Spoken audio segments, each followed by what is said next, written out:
Merci de votre fidélité au programme de Renouveau TV et bienvenue dans votre émission Regard croisé. Point sur la situation, sinon les préparatifs du processus de retrait de pays de l'AES de la CEDEAO. C'est le sujet qui va essentiellement occuper nos regards ce soir. Pour en parler, nos invités, Monsieur Amadou Alpha Sissoko, il est consultant, il découvre en tout cas pour la première fois le plateau de regard croisé. Monsieur Sissoko, heureux de vous recevoir dans ce studio. Très heureux, Oumar. C'est moi qui remercie non seulement le plateau, mes co-débatteurs, nos auditeurs, tous qui sont à l'écoute, les Maliens dans leur grande majorité. Merci de m'avoir invité. Merci. Par contre, vous faites face à un habitué de ce plateau, Monsieur Chakmar Soumano. Soumano, vous êtes coordinateur de l'organisation des jeunes patrons du Mali. Cravate bien nouée, comme pour dire que vous tenez à votre présidence. Soumano, merci d'être là.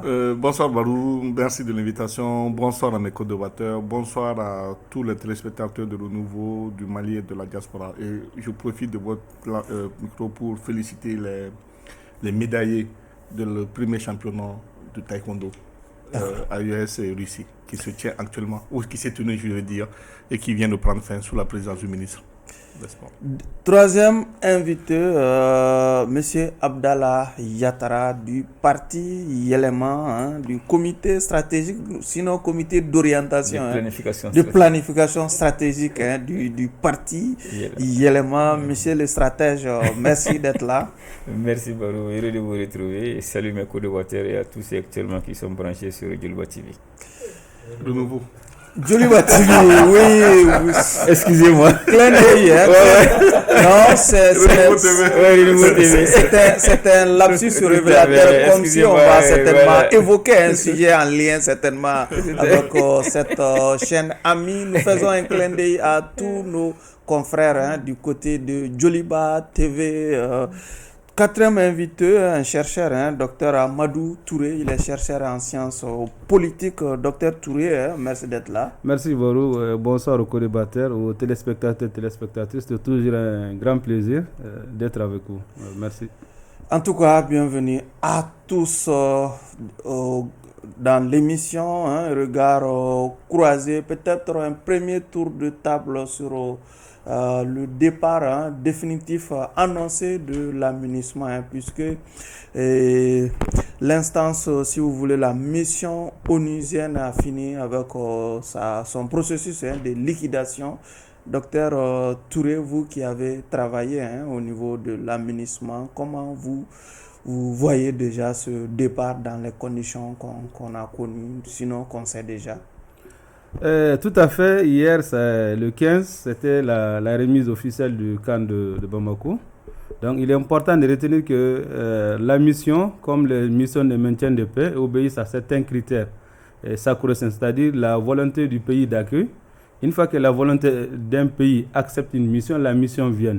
Une fois que le pays d'accueil acte le départ, le Conseil de sécurité ne peut qu'entériner. Et d'où la décision du départ de l'aménagement au Mali, c'est une décision souveraine, légitime et légale. Maintenant, la mission est partie, il y a les difficultés qui sont là pour les ex-employeurs. Donc, ils comptent énormément sur l'État et notamment le plan de relance qui tarde à être réalisé parce qu'à ce jour, il n'y a pas eu de réinsertion des ex-personnels de l'aménagement. Nous attendons vivement à ce que le gouvernement réagisse à ce point. D'où les difficultés qui certains ex-personnels de l'aménagement sont confrontés actuellement. Et aussi concernant les observations faites à l'aménagement, notamment, le gouvernement a observé que l'aménagement s'orienterait plus vers les actions humanitaires que vers les actions sécuritaires. Et sur le plan sécuritaire, nous pouvons dire qu'il y a eu une reconquête territoriale des emprises, notamment de l'aménagement, Bamako, Kidal, Ber, etc. Donc c'est bien. Mais nous attendons vivement le plan de riposte pour la réinsertion socio-professionnelle des ex-employés de l'aménagement. Monsieur Sissoko, l'aménagement part en laissant derrière elle une imposante infrastructure quand même, qu'on a pu tous voir hier déjà à travers un reportage de la chaîne nationale. Les infrastructures sont une véritable opportunité. C'est du pain béni pour l'État d'hériter de ces infrastructures-là. Par contre, de façon plus générale, le bilan de la MINUSMA se résume en un mot, un véritable gâchis. Un véritable gâchis. Ceci dit, je m'associe pleinement aux préoccupations de Touré concernant le personnel malien. Il urge effectivement que l'État s'occupe de ce personnel-là. Parce que c'est des gens qui sont désormais dans la rue, si on peut exprimer l'expression de cette façon-là. Donc il est bon que l'État cherche tous les voies et moyens pour donner du travail et occasionner des revenus pour les anciens travailleurs de la MINUSMA. Ok. Merci. La MINUSMA liquidée, on n'est pas en droit des sociétés, sinon on allait aborder la question autrement. Oui. Merci bien Barou. Donc déjà, il faut saluer tout ce que la MINUSMA a pu faire au Mali.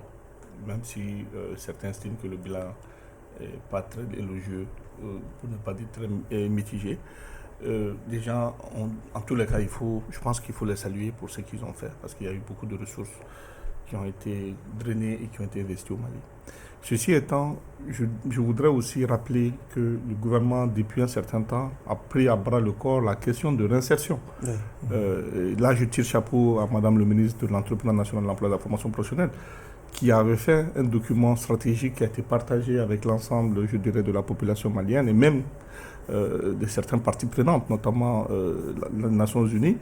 Et aujourd'hui, ce document est en train d'être mis en œuvre. Donc si aujourd'hui, on dit qu'il faut que l'État prenne en main cette préoccupation, pour moi, c'est souvent on a besoin du concret. Oui, mais comment on appelle Barou, un document, c'est pas forcément du concret. Vous savez, toute une question de stratégie. Oui. Le concret vient d'abord, il faut penser politique, il faut penser stratégie, il faut penser solution. Mais en attendant, qu'est-ce que ces ex-employés vont faire finalement moi je suis désolé, je peux vous dire qu'il y a certains qui ont pu se remettre en selle.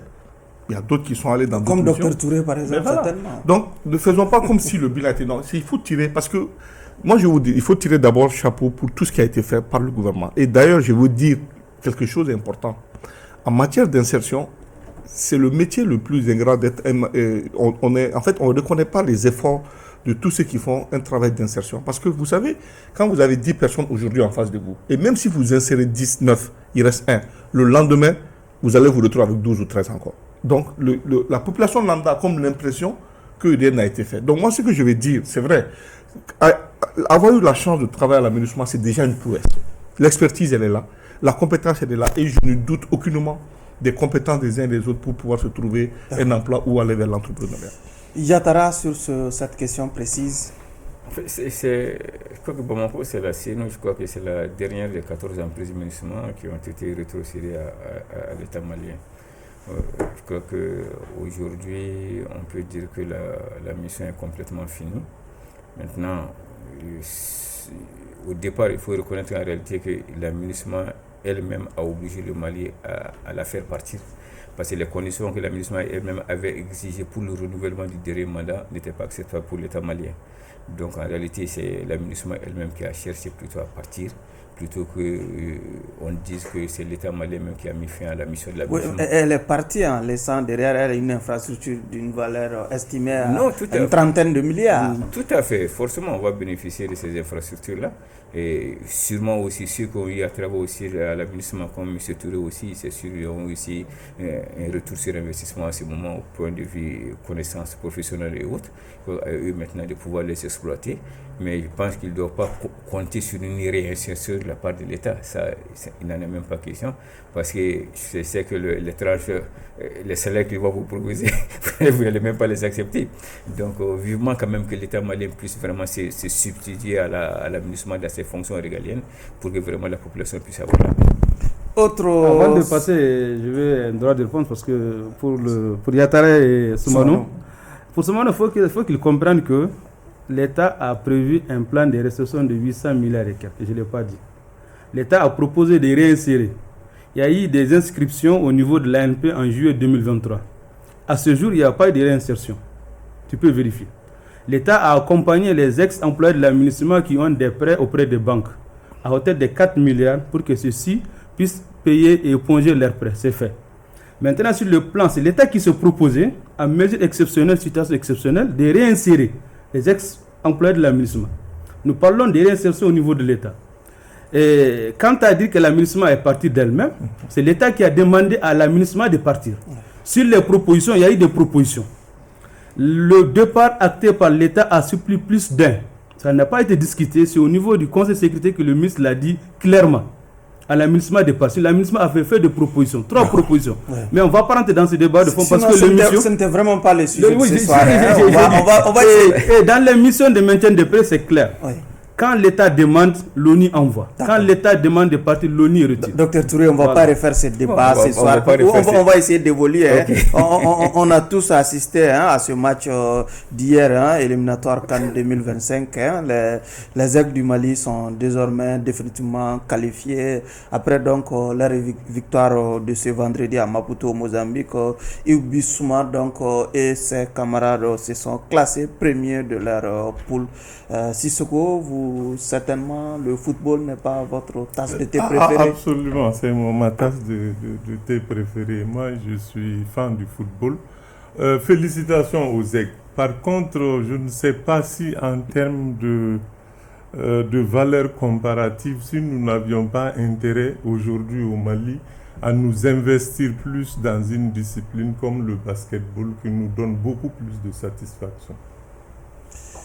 Docteur Touré, on peut dire que les Aigles volent haut jusqu'au royaume chérifien. Bon, on était habitué aux Aigles quand même d'être qualifiés et aussi la suite est connue. Félicitations quand même, beaucoup de courage. Et aussi, il n'y a pas de nouveau sous le soleil finalement. Bon, en réalité, avec les Aigles du Mali, il faudrait être prudent. Parce qu'on a vu les fois où on était vraiment heureux, on pensait que c'était des mauvais souvenirs. Et tout le temps, les mêmes problèmes reviennent. À ce niveau, moi, il est urgent que les autorités revoient surtout au niveau de l'équipe, le fonctionnement de l'équipe, au niveau de la fédération, au niveau du ministère, pour que nous puissions éviter les erreurs de la CAN ivoirienne. Sur ce, je peux les dire félicitations, nous les observons de près. Mais il ne faut pas être enthousiaste. C'est un événement comme les autres. C'est tout à fait quand on investit dans le foot que les jeunes gagnent, que les jeunes mouillent le maillot. On doit se garder de les féliciter avec les deux mains. Bon, je crois que le match d'hier, quand même, c'était le match le plus complet sous l'ère du nouvel entraîneur. Et ça, il faut le dire, le match était de belle facture. Maintenant, avec les Aigles, il faut toujours se méfier. Voilà, je crois que quand jamais ils ne font pas 3 bons résultats consécutivement. Maintenant, notre objectif, c'est Maroc 2025. Je crois que d'ici là, peut-être l'entraîneur aura l'occasion peut-être de renforcer encore l'équipe, parce qu'il y a beaucoup qui manquent quand même à cette équipe-là, et de voir aussi, de prospecter encore ceux qui doutent encore, entre les binationaux qui doutent encore, de pouvoir les convaincre pour venir renforcer l'équipe. Soumano? Bon, moi je vais les féliciter déjà. Et moi je pense qu'il ne faut pas perdre d'espoir en disant qu'il ne faut pas compter sur les Aigles. Aujourd'hui, s'il y a une grande déception, c'est le Ghana, qui a, malgré étant tenté plusieurs fois, n'a pas pu se qualifier. Et sachez que ça fait partie de la règle du jeu. Le football, c'est un éternel recommencement. La Côte d'Ivoire, qui est détentrice de la dernière CAN, est en train de chercher à se qualifier. Elle ne s'est pas encore qualifiée. Donc, on ne peut pas dire aujourd'hui que... La Côte d'Ivoire est bien sûr qualifiée. Oui. Ok, bon, d'accord. Donc, autant pour moi. Mais elle a joué les éliminatoires. Mais d'habitude, vous voyez, au départ, quand vous étiez... Elle vient d'aligner 2 défaites consécutives. Voilà, donc c'est pour vous dire que, pourtant, il y a combien de temps? Il y a moins d'une année, c'était la meilleure équipe. Et vous avez vu qu'est-ce qu'elle a fait. La Côte d'Ivoire était à 2 doigts d'être éliminée d'une CAN qu'elle a remportée. Donc, pour moi, le football a ses logiques que souvent la logique est mignonne. Mais pour moi, il faut donner espoir. Et par contre, ce qu'il dit qu'il faudrait peut-être prioriser, si quelqu'un doit soutenir ça, c'est moi, parce qu'on soutient le sport de combat. Aujourd'hui, la gloire du Mali est beaucoup plus venue en plus du basket. C'est le sport de combat, notamment le taekwondo. Aujourd'hui, qui a même donné la médaille du monde au Mali. Mais bon.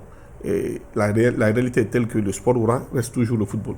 Voilà. Ce 14 novembre 2024 marquait le premier anniversaire de ce qui est inscrit dans les annales de l'histoire du Mali comme étant la reprise de la ville d'Ekidal. Un an donc après, que peut-on donc dire du retour effectif des services de l'État dans cette partie du Mali? C'est vos réactions à cet anniversaire de la reprise de Kidal par les femmes?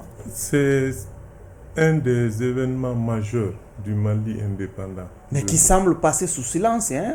Bon, ça c'est compte tenu du contexte. Oui. C'est compte tenu du contexte, mais pour autant, ce n'est pas un événement qu'on peut passer sous silence, puisque indéniablement, la perte de Kidal était quelque part inscrite dans certains agendas. Et il a fallu de peu pour que le peuple malien dans sa globalité se ressaisisse et fasse de la question de la récupération de cette partie du territoire une des priorités, des exigences nationales. Donc bravo à nos FAMA, salut à la mémoire de nos forces combattantes qui sont tombées sur le champ d'honneur, et pour que nous puissions inscrire définitivement dans l'histoire cette récupération et que nous ne la banalisions point. Une année après, on a l'impression quand même que Kidal c'est une ville calme, hein, pas d'insécurité. En tout cas, c'est l'impression qui se dégage. Oui, sur Kidal, ce qui est important de retenir qu'avec la prise de Kidal, il y a les regards qui pourraient être tournés vers Tinzaouaten, parce que c'est notre front qui est ouvert pour la reconquête territoriale. Sur la ville de Kidal, c'est un grand pas pour la reconquête territoriale, pour la souveraineté, qui certainement va marquer l'histoire. Par rapport aux services sociaux de base, les retours des services administratifs, ces services sont à Kidal. Et Kidal, ville même, a fêté l'an 1 de la reprise de Kidal totale. Donc c'est bien dit, là où les politiciens ont échoué à nous faire perdre Kidal, les autorités sont à saluer, qu'elles ont pu récupérer Kidal, contrairement à d'autres appréciations qui avaient eu lieu en d'autres lieux. Maintenant, la question spécifique de Kidal, la prise est symbolique. Oui. Pour plus, la prise de Kidal est politique. Parce que qu'est-ce qu'on retient de Kidal? Pour partir à Kidal, il fallait payer, il fallait négocier. Maintenant, on peut aller et revenir à Kidal sans problème. Et à Kidal, le gouverneur l'a dit, il faudrait que les populations, les déplacés internes puissent revenir. Et que les activités... Et ce défi reste entier? Ce défi reste entier. Nous avons vu certains sont revenus. J'ai vu des reportages sur la ville même, des commerces qui commencent à ouvrir. Mais la particularité spécifique du Mali indépendant, la reconquête territoriale, pour moi, qu'est-ce qui fait que les gens ne parlent pas de Kidal? Parce que les regards pourraient être tournés vers Tinzaouaten, qui reste le dernier point de blocage pour avoir un contrôle total sur notre territoire. Ok. Yatara, Kidal reprise, la ville de Kidal reprise, mais visiblement le défi du retour des réfugiés demeure déjà. Bon, je dirais juste à Maïga qui prend toujours les politiciens. Touré, qui prend toujours les politiciens comme responsable des maux du Mali. Vous commettez plus d'impair ce soir. Oui, je l'ai répété. Et 29 ans sur 64, tout n'est pas au compte des politiques. Vous comprenez? Donc 29 ans, ça c'est pour 69, ça c'est les militaires. Donc ne rentrons pas dans ce jeu-là. C'est une visite officielle qui a été ordonnée par le Conseil des ministres à l'époque. Et donc il n'y a rien à cacher dans cette visite-là. Et si c'est perdu, c'est l'État qui l'a perdu, ce n'est pas les politiciens. Voilà, donc faisons beaucoup attention souvent à ce Vous semblez oublier ma question. Non, pas du tout. Je reviens à votre question. Oui. Effectivement, Kidal a été reprise. Kidal était vraiment symbolique pour le Mali. Je crois que ces jours, il y a un an jour pour jour, nous étions tous très contents de la récupération de Kidal. C'était comme si tout le Mali venait d'être libéré. Parce que Kidal a tellement posé de problèmes au Mali. Et je crois qu'aujourd'hui, l'État est en train de renforcer sa présence même dans cette ville-là. Non seulement militairement, mais aussi par le retour des services sociaux de base. Et je crois que Kidal est parti pour ne plus être perdu. Ok. Ce jour d'anniversaire, ce n'était pas la grande fête à Bamako, Soumano? Oui, mais ça ne veut pas dire que ce n'est pas un symbole, que ça ne reste pas un symbole. Tous les Maliens étaient fiers. Moi, particulièrement, je l'étais encore plus. Au niveau de la diaspora, les gens ont continué à fêter pendant des mois durant. Que ce soit du côté de l'Afrique centrale, que ce soit du côté de l'Amérique, du côté, j'allais dire, de l'Europe, etc. Donc c'était une communion où il y avait pratiquement une seule chose d'État, c'était que le patriotisme se conjugue au Mali. Maintenant, le fait que ça soit passé ce genre, je pense qu'il y a eu beaucoup d'émissions. On a vu, il y a eu beaucoup. D'ailleurs, vous, les hommes de presse, vous avez fait un très bon relais de ce grand événement. Donc, vous devez être salués pour ça. Et bon, vous savez, ça peut aussi arriver souvent que avec des de priorités également. Par exemple, on vient de rentrer pour la rentrée de classe, etc. Donc il y a plein de choses. Mais je pense que cela ne peut pas enlever le charme que ça a été il y a une année. Le meeting tant annoncé dit de clarification de Dr Choguel Koukala Maïga s'est tenu ce samedi au CICB. Un meeting selon ses organisateurs qui a tenu toutes ses promesses en termes de mobilisation. Mais qu'a-t-il clarifié à la faveur de ces meetings, Dr Sissoko? Bon, personnellement, je n'ai pas vu. C'est ici même que j'essayais d'écorcher un peu le discours du Premier ministre. Donc, je ne suis pas tout à fait au fait de ce qu'il a dit. Mais je sais quand même que le Premier ministre est un acteur politique achevé. Et que... Il a déclaré ça, par exemple, Sissoko. Il dit la durée de la transition a été ainsi librement fixée à 24 mois à compter du 26 mars 2022 à la suite d'un décret signé par le président de la transition et le Premier ministre. Donc la transition est censée prendre fin le 26 mars 2024. Mais elle a été reportée sine die unilatéralement sans débat au sein du gouvernement. La suite est connue de tous. Aujourd'hui encore, il n'existe aucun débat sur la question. Le Premier ministre est réduit à se contenter de rumeurs de la presse ou à une interprétation hasardeuse des faits et gestes du ministre de l'administration territoriale et de la décentralisation. Le gouvernement n'a aucune information sur le programme ni le plan d'action de l'EJ. Déjà, je m'en tiens à ça. Ce morceau, comment vous commentez ce morceau? Bon, je préfère prendre du recul par rapport à son discours, puisque je n'ai pas eu à examiner l'intégralité du discours. Donc, je me réserve de le commenter. Mais je sais que c'est un homme politique, un acteur politique très futé, qui ne pose pas d'actes irréfléchis. Donc, il a sa propre logique. Je ne sais pas, peut-être qu'avec le recul, je pourrais mieux appréhender les tenants et les aboutissants. En attendant ce recul, on va vous donner la parole, docteur. Allez-y. Donc, sur ce meeting, il est important de retenir que Choguel Koukala, le docteur, est toujours dans sa logique, la même constance, la même dynamique. Et comme l'intitule le meeting, c'est pour un meeting de clarification de plus. Donc, il n'a dit que ce que nous n'avons pas comme information, le malaise qui reste palpable et profond au sein du gouvernement, le manque de collégialité, le manque de solidarité, et pour nous dire que lui-même, il n'avait pas certaines informations. Donc, ce qui encore réconforte, approuve ce qui s'est dit en termes d'observation sur les réseaux sociaux, que le Premier ministre, en réalité, il est là, mais il n'est pas dans l'action gouvernementale. Donc, c'est ce que ce meeting veut dire. Il a clarifié les observations, il a clarifié ce que nous ignorons, il a dit ce qu'il a à dire. Nous attendons la réaction de l'autre côté. Cela veut dire quoi? Est-ce en réalité qu'il n'est pas informé de ce qui se passe? Donc, dans un gouvernement, je pense que le Premier ministre doit être le coordinateur. Et le Premier ministre ne devrait pas être informé de ce qui se passe. Mais en réalité, c'est ce qu'il nous vient de dire dans ce meeting. Pour dire que je suis Premier ministre, je ne suis pas informé de la plupart des choses qui se décident au sein du gouvernement.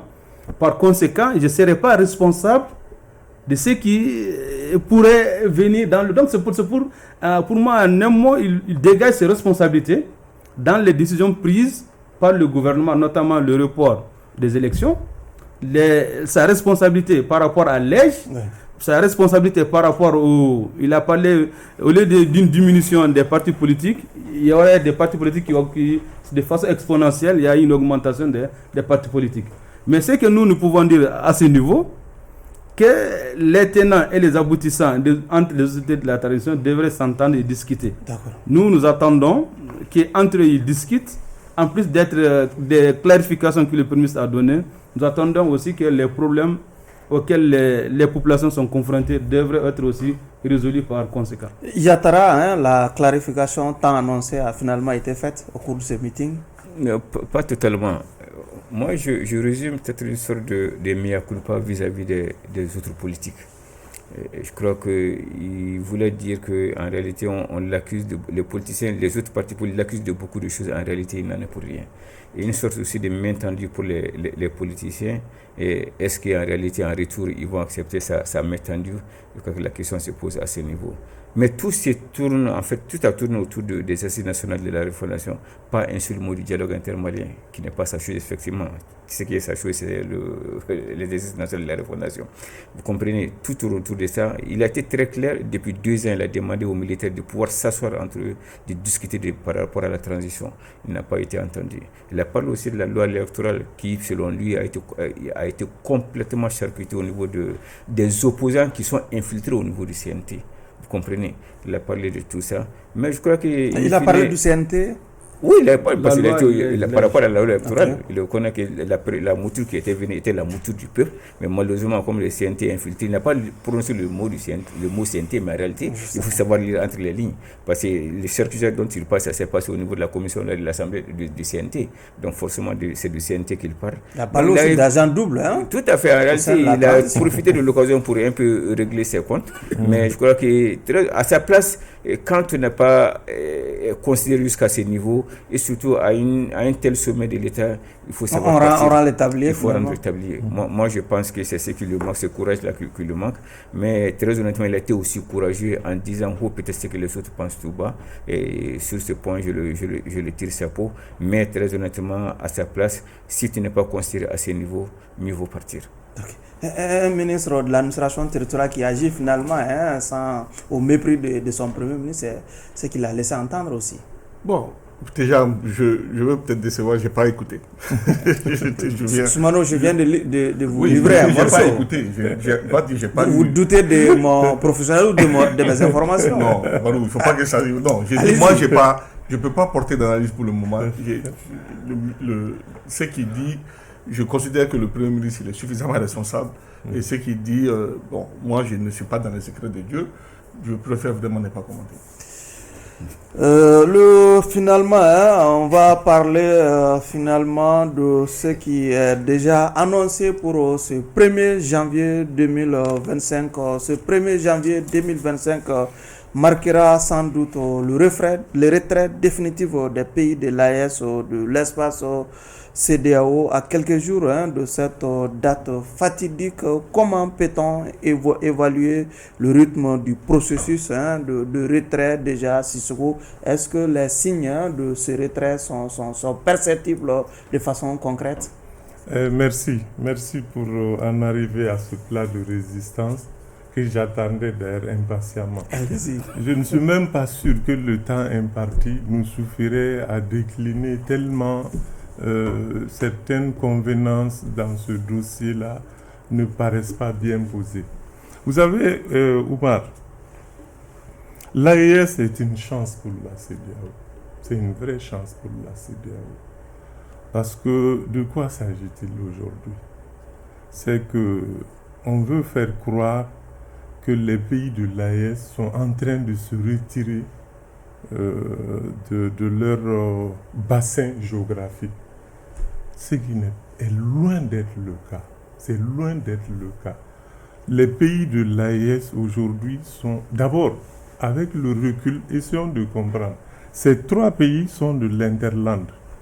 Ils avaient des problèmes sérieux, spécifiques, qui n'ont jamais été pris en compte dans le cadre de la CEDEAO. C'est que c'est des pays qui essuient un climat très rude, qui ont plein de difficultés économiques, qui ne sont que des consommateurs pratiquement par rapport aux pays côtiers et qui soutiennent pratiquement financièrement les pays côtiers par l'achat de tout en provenance de ces pays-là. Et ces pays, ils n'ont jamais pu se mettre ensemble auparavant pour poser ces problématiques-là spécifiques à leurs 3 pays. Avec la Mauritanie, bien entendu, qui est aussi pays maritime et qui est parti un peu avant, et le Tchad qui n'est pas de notre zone. Donc, au sein même de la CEDEAO, il y avait des disparités qui méritaient d'être mises sur la table, qui n'ont jamais été, premièrement. Deuxièmement, qu'est-ce qui se passait aujourd'hui au sein de la CEDEAO? C'est que c'est la CEDEAO qui a suspendu ces pays-là, qui a pratiquement mis ces pays-là sous embargo. À tort? À tort. Parce que de quoi s'agit-il? La plupart, beaucoup de gens parlent de soutien à la transition, mais ceux qui soutiennent la transition, je vous donne l'assurance que... Mais c'est ce que vous convenez avec moi que la CEDEAO aussi est gouvernée et régie par des règles. Je ne dis pas le contraire. Oui. Mais qu'est-ce qui se passe dans nos pays? Vous pensez que c'est les premiers coups d'État? Le cycle de coups d'État n'allait jamais s'arrêter si on ne prenait pas soin de poser les causes réelles des coups d'État. 60 ans après les indépendances en 2020, qu'est-ce qu'on a constaté? On n'avait pas du tout l'initiative, ni sur nos politiques, ni sur nos choix. On subissait tout. Et les problèmes s'accumulent. Et en lieu et place de solutions, de résolution et d'échange, on nous oppose la démocratie de façade. Continuer les élections et tout se réglera comme par baguette magique. Donc, c'est ça le fond du problème. Aujourd'hui, les États de l'AES posent les vrais problèmes. Oui, mais en quoi ce départ-là est une chance pour la CEDEAO, comme vous l'avez dit au départ? C'est une chance parce que ça va poser les vraies problématiques qui se posent à nos États. Et ça va créer une vraie opportunité pour les autres leaders de la CEDEAO de voir enfin la vérité en face. D'accord. Docteur Touré, on parle de ce retrait. Est-ce que les pays de l'AES donnent des signes annonciateurs d'un retrait effectif à partir du 1er janvier, par exemple? Oui, sur ce point, il est important de retenir que le devoir, c'est acté et consommé. C'est-à-dire que vraiment, ces pays vont quitter la CEDEAO. Pour plusieurs raisons. On a quand même entendu une interview du président ghanéen, Nana Addo Kuffo, qui pense qu'effectivement, le retrait peut être encadré encore. Oui, il dit il est toujours dans l'utopie. Parce qu'en réalité, qu'est-ce qui se passe? Un divorce acté et consommé depuis la création de la Confédération. Ça, il n'y a pas de question parce que pour eux, c'est un processus irréversible pour les États membres de l'AES. Deuxième point, nous avons les annonces fortes du général d'armée, le président Assimi, président en exercice de l'AES. Il a fait des annonces. Nous avons eu aussi à Bamako la réunion des ministres des Affaires étrangères de l'AES pour parler un peu du volet diplomatie, etc., comment vont assurer la libre circulation. Et nous avons vu récemment aussi des questions de passeports biométriques au sein de l'AES. Donc cela veut dire que même la CEDEAO, la CEDEAO aussi, pour eux, c'est consommer. Nous avons vu que la CEDEAO n'est plus dans l'élan de partir vers ces pays pour les ramener. Donc, avec ces raisons, moi, je pourrais conclure que c'est un divorce acté et consommé. D'accord. Pour plusieurs raisons. Parce que la question qui se passe, l'AES dans la CEDEAO, les deux sont incompatibles. Les deux sont incompatibles parce que les valeurs ne sont pas les mêmes. Mais comme on est dans le même espace géographique, il peut y avoir des coopérations bilatérales ou multilatérales entre l'AES et la CEDEAO. Sinon, le départ est irréversible. Si on suit la démarche des États membres de l'AES. D'accord. Les préparatifs du retrait vont bon train, Yatara? Je ne pense pas. Les éléments d'appartenance à la CEDEAO existent toujours. La carte biométrique, le passeport, existe toujours. Et jusqu'à présent, on ne voit pas de signes pour pouvoir les remplacer. Ça, c'est bien. Deuxièmement, par rapport à l'AES, seul le Mali, sauf erreur de ma part, a ratifié la loi portant création de la Confédération. Les autres ont ratifié uniquement la charte portant création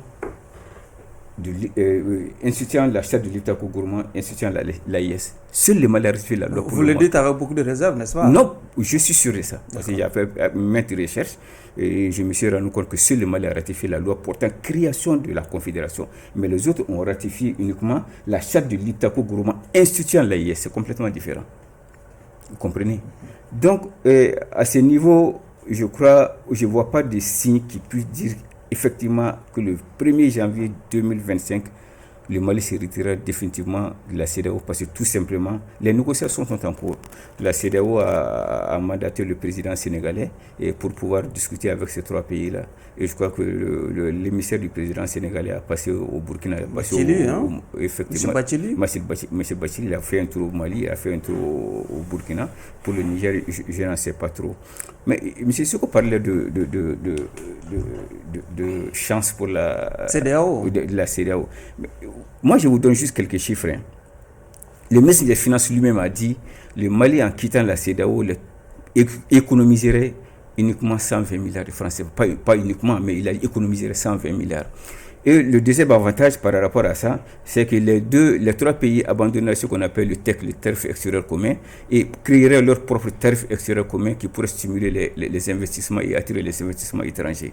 Mais par contre, quand on analyse côté CEDEAO en chiffres, c'est pratiquement la suspension de 27 projets BIDC de ces trois pays-là pour une valeur de 321 millions de dollars et aussi l'arrêt des projets programmes dans ces trois pays-là pour une valeur de 500 millions et pratiquement le licenciement de 131 personnels au niveau de ces trois pays-là. Vous comprenez? Donc moi je crois que je ne suis pas du tout pour le retrait de la CEDEAO. CEDEAO et AES peuvent cohabiter ensemble. On a beaucoup d'organisations régionales qui existent ici, dans la zone CEDEAO ici. Je peux citer le Conseil de l'Entente, je peux citer le Liptako Gourma lui-même qui s'est transformé en AIS. La CEDEAO elle-même fonctionne dans l'UA. Exactement, donc l'organisation, le MVS aussi, plein de projets. Donc je crois que l'AIS et CEDEAO peuvent faire bon ménage. Moi je crois qu'on doit aller vers cette solution-là plutôt qu'un retrait définitif. On va vous donner le message. Soumano, allez-y. Merci bien. Vous savez, Barou, le problème c'est que c'est un problème de perception. Perception dans le sens où je partage en partie les développements faits par Yatar en disant qu'il peut bel et bien avoir cohabitation. Parce que les formes d'organisation ne sont pas les mêmes. La CEDEAO, c'est une organisation internationale communautaire. Nous sommes en train d'analyser le concret. Est-ce qu'on se dirige vers cette cohabitation aujourd'hui? C'est ce que je suis en train de finir. Oui. Et l'autre là, c'est un État confédéral. Alors, qu'est-ce qui se passe? Quand on regarde sur le plan pratique, ou au niveau de la population, aujourd'hui, on a vu des regroupements de la population s'approprier de l'esprit AES, si je peux dire. Je vais citer quelques cas. Je vois des femmes, des leaders de femmes se regrouper à l'échelle de l'AES. Je vois des jeunes qui le font. Je vois des jeunes politiques qui le font. Je vois des entrepreneurs qui l'ont fait sous l'égide du ministre du Commerce et de l'Industrie récemment. Et actuellement, où je vous parle, il y a une compétition sportive de taekwondo qui se tient. Donc, ça, ce sont des signes qui prouvent qu'on est en train d'aller loin dans le processus de séparation. Et effectivement, moi-même, je fais partie de ceux-là qui plaident pour que le Mali reste, qui plaident pour que l'AES reste dans le giron de la CEDEAO, mais à condition que des choses soient réduites. Mais a priori, quand on regarde la manière dont les choses avancent, je suis d'accord que le processus est presque irréversible. Parce que qu'est-ce qui se passe? Quand il y a même un divorce dans la pratique, il faut qu'on s'assied pour discuter des conditions de séparation. C'est le médiateur qui a été commis. Ben, pourquoi il n'y a pas eu de communication? C'est parce que, à la limite, on peut considérer que c'est comme un non-événement, de mon point de vue. Et donc, si on arrive à quelques encablures de la date fatidique, ce n'est pas forcément le 2 janvier, parce qu'il faut tenir compte de la date d'arrivée des courriers de retrait de tous les pays. Peut-être que le Mali a été le premier à envoyer, mais il faut aussi voir le dernier courrier qui est arrivé. Et ce n'est pas celui du Mali. Le dernier courrier arrivé, ça peut être celui du Burkina ou du Niger, je n'ai pas le chose en tête. Mais il faut peut-être penser que ça sera effectif à partir... Je pense qu'il y a eu une annonce conjointe, hein? Non, annonce, je ne parle pas d'annonce, je parle de courrier. Parce que les États doivent écrire. C'est pas, à ce moment-là, on n'était pas confédérés, là. On était chacun en jeu. Donc, le Mali a notifié, le Niger a notifié et le Burkina a notifié. Donc, c'est à partir de la date de notification qui n'est pas forcément le 2 janvier. Donc, jusqu'au 2 janvier, on serait encore dans la CEDEAO. Mais c'est que moi, je veux dire, peut-être, les gens doivent, ce qui rassure la population, on avait pensé que quand on se retire de la CEDEAO tout de suite, que c'était comme si le Malien prendrait un visa pour aller en Côte d'Ivoire ou il prendrait un visa pour aller au Sénégal, ce qui n'est pas exact. Même si le retrait aujourd'hui est effectif, le Malien va toujours bénéficier du principe de se mouvoir en Côte d'Ivoire, au Burkina, parce que nous sommes encore dans l'UEMOA. Et l'UEMOA offre ces mêmes principes. En revanche, ce principe d'aller et de venir sera restreint et revu complètement pour aller au Ghana, au Nigeria, en Guinée-Conakry, Libéria, Sierra Leone, Gambie, Cap-Vert, etc. Mais en fait, si on se pose des questions, combien de Maliens, il y a quelle transaction que le Malien fait avec ces pays-là?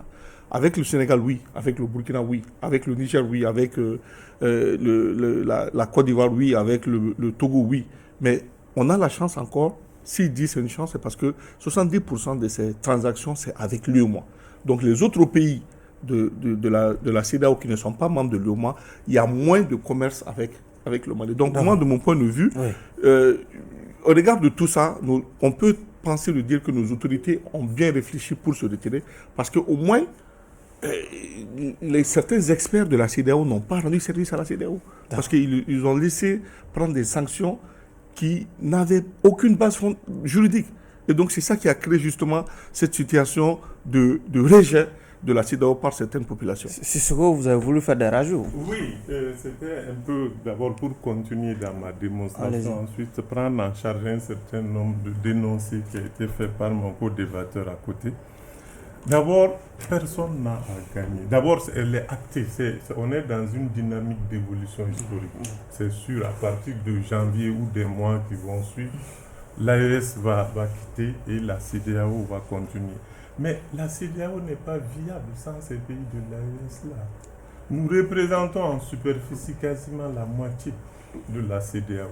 En population, sur les 400 et quelques millions, si on isole le Nigeria qui fait 200 et quelques millions, l'AES, c'est 70 millions d'habitants. Donc, c'est quasiment... Pourquoi isoler le Nigeria? Non, je veux dire en termes de grandeur et d'éléments d'analyse. Donc, quand on me parle de 27 projets de 321 milliards, je vous rassure d'abord, ce qu'on perd est plus que tout cela. Moi, je préfère... vous allez réagir à ce qu'on perd est plus que tout cela. Parce que nous sommes... Vous savez, même la CEDEAO, c'est une échelon. L'Union africaine, quand on allait vers l'Union africaine, on a demandé qu'on mette en place des organisations régionales de développement pour converger vers une union encore beaucoup plus aboutie que toute l'Afrique entière. Donc, même nos espaces sont petits par rapport à un certain nombre de niveaux d'investissement et de croissance. A fortiori, si on fragmente davantage à l'intérieur de ces espaces. Mais Yadara, ce que nous gagnons est plus que tout ça. C'est l'autonomie de décision. C'est ce qui manque à nos États. Et en 2024, on ne peut pas être à la traîne des autres. On ne peut pas nous dire ce qu'on doit faire, où on doit aller. Non seulement c'est une chance pour la CEDEAO, mais c'est une chance pour l'UEMOA. C'est une chance pour l'UEMOA. Nous ne définissons pas les politiques de convergence économique. Je suis économiste et financier. Les politiques de convergence économique dont on nous rabâche l'oreille tous les jours, taux d'inflation et déficit budgétaire situé à terre, est-ce que ce sont nos réalités? Ça, c'est les réalités des pays développés. Pourquoi nous, on est obligé de fixer nos taux de déficit budgétaire à 5% du PIB? Pourquoi? On n'a pas d'infrastructure, on n'a rien. On va limiter nos capacités d'investissement pour des convergences monétaires et autres.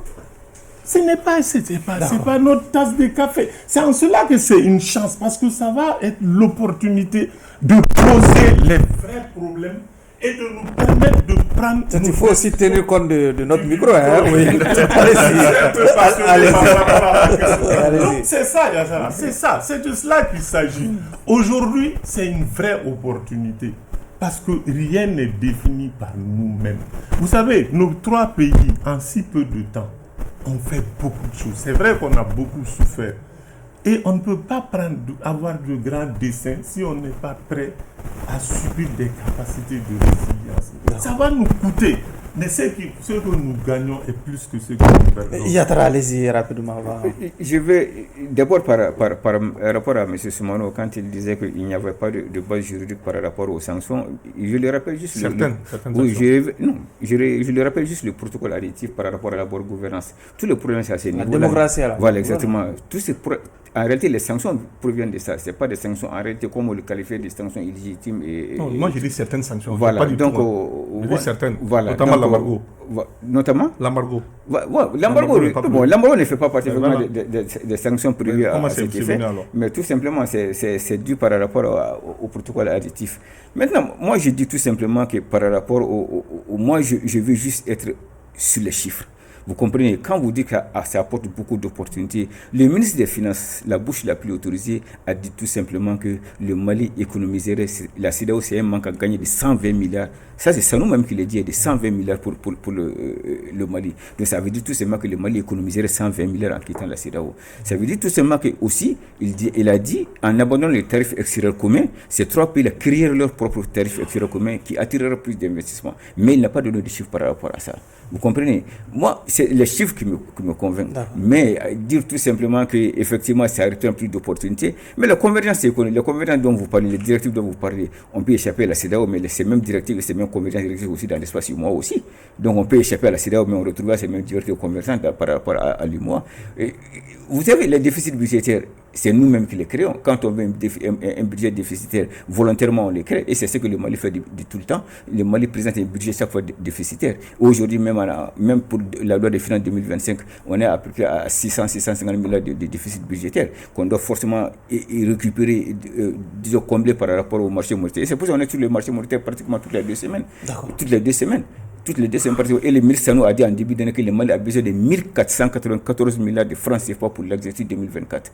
Aujourd'hui, on n'a même pas peut-être atteint la moitié. D'accord. Allez-y, docteur. Par rapport à la question, j'avais dit au départ que c'est un processus irréversible. Mais c'est que la CEDEAO même avait pris comme décision lors du sommet. Parce qu'en rapport au sommet, il y a eu le sommet de l'AES pour la Confédération. Le week-end qui suit, il y a eu la conférence des chefs d'État de la CEDEAO. Donc il avait été instruit au président de la commission de prendre toutes les initiatives et toutes les dispositions en cas de rupture du Mali avec la CEDEAO. Notamment à partir de 2025. C'est que la CEDEAO avait prévu les passeports, les avantages que nous avons au sein de la CEDEAO, ces avantages seront abrogés. Oui. Donc cela veut dire quoi? Nos passeports, tous ceux qui sont liés à la CEDEAO, les Maliens qui travaillent à la CEDEAO, tout le monde reviendront au Mali 1. Donc en réponse à cela, l'AES a fait des annonces, notamment en termes de passeports, en termes de lutte commune. Il y a eu une réunion durant ce mois à Bamako, les chefs d'état-major, pour la validation de leur stratégie de défense et de sécurité et de stabilisation de l'AES. C'est bien, mais à ce jour, il n'y a pas eu de mesures concrètes, notamment on n'a pas de passeport CEDEAO biométrique, c'est-à-dire que les remplacements AES, c'est-à-dire que les documents AES n'existent pas. Ou ça existe, ou ils attendent d'être mis en scène. Et aussi, l'AES aussi a un petit point de faiblesse, notamment la communication. C'est-à-dire que la communication manque, il n'y a pas eu de communication de l'AES dans le pays profond. C'est-à-dire que les intellectuels savent qu'il y a de l'AES, mais la communication manque. Il faut que les structures qui sont chargées de la communication de l'AES descendent en profondeur, qu'ils expliquent au peuple ce que veut dire l'AES. Parce qu'on n'entend pas de l'AES, mais en réalité, c'est à un niveau stratégique. Ce n'est pas à la base. Donc la communication fait défaut. Nous les appelons, étant membres de l'AES, d'aller plus vers la communication, la sensibilisation de l'objectif même de l'AES. Sinon, la CEDEAO a été claire lors de la conférence qu'à partir de 2025, le Mali et les États membres perdront les avantages de la CEDEAO. Okay. Au nom de la réciprocité aussi, oui. Peut-être que bon, si c'est vrai, une dernière. Oui, moi, allez-y. On l'avait même oublié. Barou, en fait, ce qui m'étonne, mais là, c'est qu'on demande à l'État de faire, mais c'est notre rôle. Parce que ce n'est pas une organisation internationale. C'est un État confédéral qui a été mis en place. Donc, on est population. Donc, la façon dont on communique sur le Mali, on doit pouvoir, nous aussi, on doit communiquer sur l'AES. C'est ça que j'ai dit. Et surtout que c'est le Mali qui a la présidence. Donc, il ne faut pas s'attendre à ce qu'il y a une super structure avec des salariés très bien payés qui feront ce travail. Non. Ça, c'est la population qui doit faire ce travail-là. Et j'ai dit, chacun à son niveau est en train de s'en approprier. Je vous ai cité des rencontres des jeunes à divers niveaux, des jeunes femmes, des artisans, etc. Il y a tellement de rencontres. Mais il y a eu même les rencontres de APDP et tout ça. Alors, et pour moi, quand on regarde, quand on voit un peu comment on appelle, l'esprit même du droit communautaire et le droit constitutionnel, on n'est pas obligé d'aller vers la mise en place d'un passeport AES. On peut avoir nos passeports individuels, c'est pas un souci. Le Mali avait son passeport individuel, le Burkina avait son passeport individuel. C'est dans le cadre de la CEDEAO, parce qu'il y avait un protocole où cela a été fait. Donc s'il n'y a pas à ce jour de passeport communautaire, de passeport confédéral à l'US, c'est pas grave que le Mali puisse revenir là. Maintenant, ce que je vais dire, ce qui est important de noter, c'est que autant je vais dire que le retrait de la CEDEAO aujourd'hui ne va pas trop entacher par rapport à un certain nombre d'informations que je vais donner, autant je suis aussi pour le fait que nous puissions rester dans la CEDEAO. Donc je fais partie de ceux-là qui plaident. C'est ce que votre dernière intervention là-dessus. D'accord. En fait, n'agitons pas les peurs. Le Mali, le Niger, le Burkina ne se résument ni à des cartes biométriques ni à des passeports. C'est-à-dire, c'est très clair. On a pris des décisions politiques souveraines. C'est de créer l'AES, c'est de nous mettre en retrait d'un certain nombre de dictats importés et véhiculés par des chefs d'État de la sous-région. Ceci étant, mais je ne veux pas rentrer dans un certain nombre de domaines techniques, mais le tarif extérieur commun aujourd'hui, c'est à l'avantage de qui? C'est les pays qui ont des entreprises manufacturières comme la Côte d'Ivoire, le Sénégal, mais ces entreprises, ou un peu le Nigeria, nous importons tous de ces pays-là et en franchise de droits de douane et trucs. Donc, c'est nous qui perdons des recettes fiscales potentielles. Et ces entreprises-là, pour la plupart, sont des filiales d'entreprises françaises ou libano-syriennes. Donc, vraiment, je ne veux pas vraiment me mettre dans un secteur. Mais par contre, ce que je veux... En tout cas, nous aussi, nous n'allons pas nous mettre dans un débat entre économistes. Okay. Mais ce que je veux surtout magnifier clairement, c'est que personne n'est viable sans l'autre. L'AES n'est pas viable sans les autres. Le compartiment du reste de la CEDEAO. Mais on est dans un cheminement historique. Et les peuples ne vont pas se disloquer. Donc, ce que je vais vous dire, ça ne va pas se déchirer. C'est dans leur état actuel, les organisations politiques de décision qui vont se disloquer un moment. Mais les peuples vont finir par se retrouver. Okay. Et je vais vous dire, la contagion du système AES et des régimes en place en AES, si les chefs d'État des 16 autres pays ne suivent pas, des 15 autres pays ne suivent pas, je crains qu'il y ait les mêmes convulsions dans leur pays. On ne peut pas ostraciser les peuples parce qu'ils ont choisi de faire face à leur destin. C'est pas possible. Allez-y. Moi, je dirais, il a banalisé un peu. Il ne faut pas banaliser les cartes biométriques, le passeport, c'est des signes d'appartenance. Quand on parle de signes d'appartenance, ça sont pesant d'or. Comprenez? Et deuxièmement, moi, je dis, l'AES, je le veux, mais uniquement dans sa charte fondatrice, la sécurité et la défense. Au-delà de sa charte fondatrice, moi, je ne suis pas pour l'intégration économique entre ces trois pays-là. Vous comprenez? Et vous savez, à un certain moment donné, moi, je peux le dire.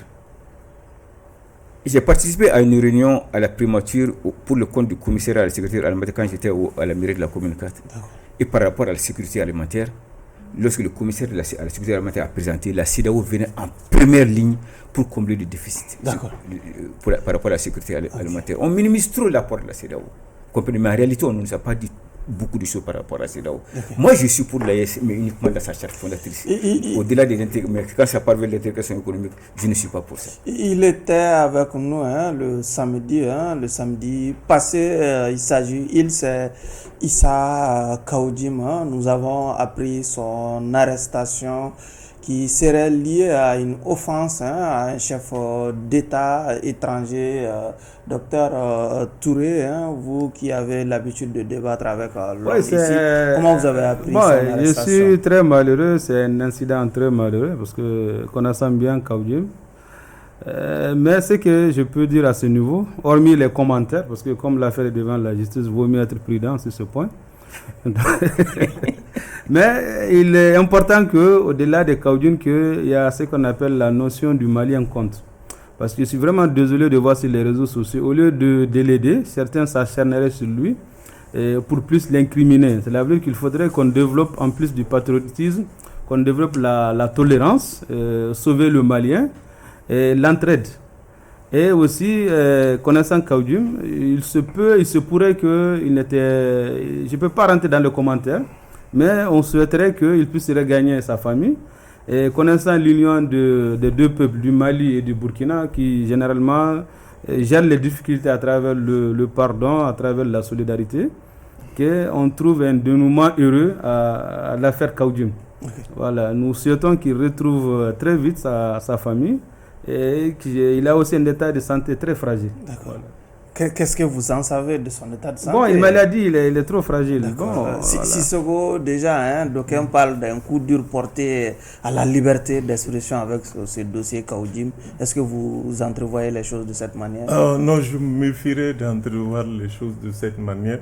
Par contre, Djoliba TV, comme des renouveaux, ce sont de bons instruments de diffusion de l'information qui font des débats, qui font avancer le pays. Donc, je suis solidaire de la chaîne Djoliba TV et je ne souhaite pas que la HAC aille plus loin que des avertissements. Et je voudrais juste finir sur un dernier point par rapport au cœur de... Je voulais revenir à la charge. Voilà. C'est que l'inflation, quand on parle au niveau de l'IOMOA, vous savez, un conteneur qui quitte la Chine pour les côtes africaines, quand c'est trop cher, c'est 800 000. Mais pour quitter Dakar et arriver à Bamako, ça va faire des surcoûts de 2 millions.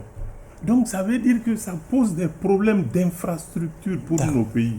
Au lieu de cela, la CEDEAO préfère ne gérer que les problèmes de politique interne des États. D'accord, merci. Et lui et moi, la même chose. Ok, et Toumano, 30 secondes pour opiner sur cette donc arrestation de Khaoudim. Je suis de cœur avec lui, pas plus tard que ça, on était avec lui, et j'avais un monsieur qui avait une paire bleue de mandat de dépôt. Je pense que finalement, ça lui est arrivé, mais on fait confiance en nos justices et nous souhaitons le meilleur pour lui, pour qu'il puisse en sortir et recouvrer très rapidement sa famille.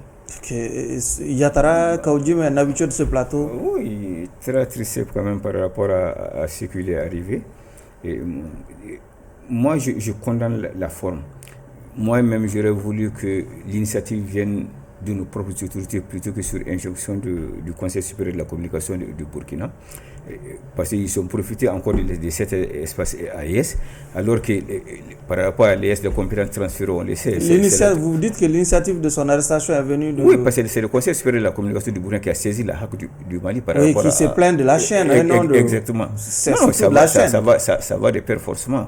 Ça va de pair forcément. Donc, moi, j'aurais voulu très honnêtement que l'initiative puisse venir de nos propres autorités plutôt que sur injonction du Conseil supérieur de la communication du Burkina, parce que tout simplement la justice n'est pas une compétence encore transférée au sein de l'AES. Et ça revient, c'est un sempiternel problème, seulement que nous aussi, débatteurs, nous ne sommes pas à l'abri de ça. Il faut souvent qu'on puisse dire sur les plateaux ce qui est vrai aussi. Donc ça peut nous protéger, ça peut protéger aussi les télés qui nous font confiance aussi.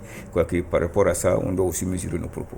C'est sur ces conseils que prend fin ce numéro de votre émission Regard croisé, qui recevait comme invité Dr Amadou Touré, chercheur en sciences politiques, Chakmar Soumano, coordinateur du Baromètre, président de l'Organisation des jeunes patrons du Mali, Abdallah Yatara du parti Yelema, Amadou Alpha Sissoko, il est consultant économiste financier. Merci à vous.